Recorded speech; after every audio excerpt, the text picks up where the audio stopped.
laporan analisis keamanan informasi dengan judul studi kasus insiden ransomware Bank Syariah Indonesia atau BSI pada tahun 2023 dengan anggota kelompok saya sendiri Isabella Argenia Wagei dengan NIM 241011060003 dengan Swing Michelle Mitalalawan dengan NIM 241011060010.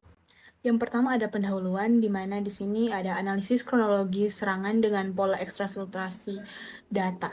Pada Mei 2023, Bank Syariah Indonesia atau BSI mengalami serangan ransomware oleh kelompok Lockbit 3.0 menggunakan metode double extortion, yaitu mencuri data sebelum menginskripsi sistem dan meminta tebusan. Penyerangan diduga memperoleh akses melalui RDP yang tidak aman atau serangan phishing terhadap karyawan.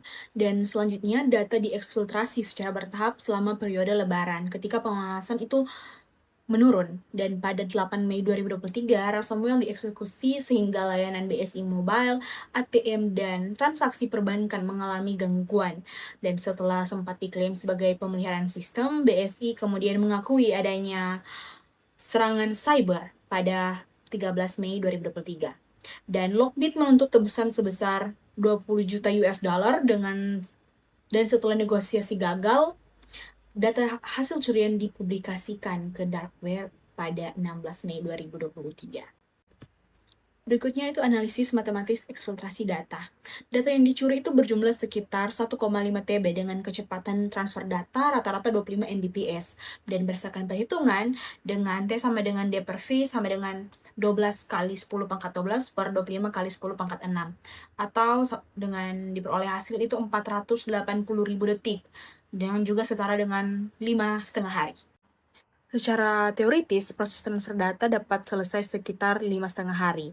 Namun, hasil investigasi menunjukkan eksfiltrasi berlangsung sekitar 12 hari, dan hal ini mengidentifikasikan penggunaan teknik low dan slow exfiltration, yaitu pengiriman data secara bertahap untuk menghindari deteksi.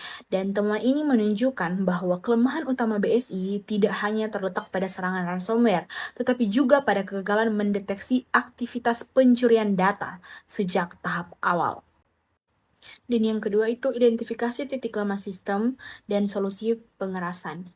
Dengan yang pertama itu kerentanan akses awal melalui RDP dan juga phishing, di mana penyerangan diduga memperoleh akses awal melalui RDP yang kurang aman atau serangan phishing terhadap karyawan.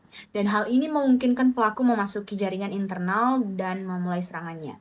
Dengan solusi itu implementasi MVA atau penggunaan VPN berbasis Zero Trust dan pelatihan keamanan cyber secara berkala.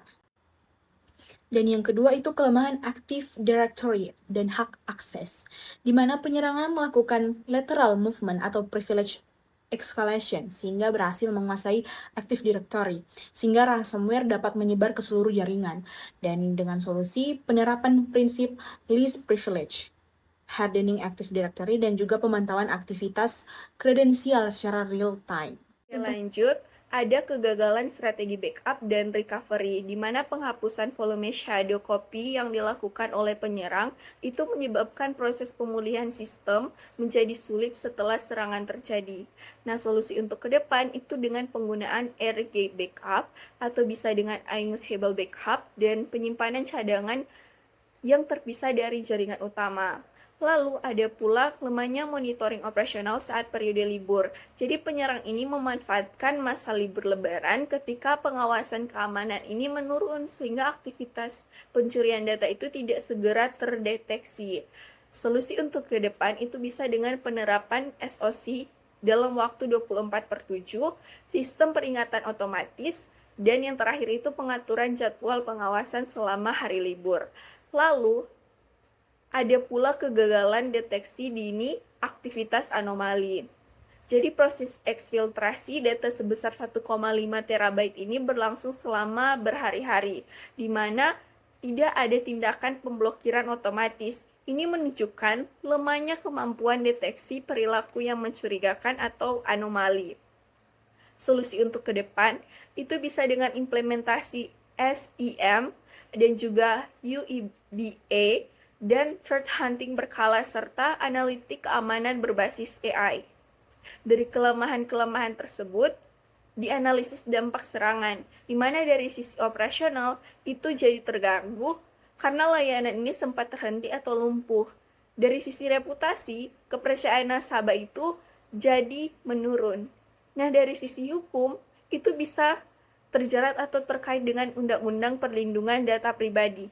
Nah, dari sisi nasional, ini bisa menjadi alarm keras untuk ketahanan siber di negara Indonesia.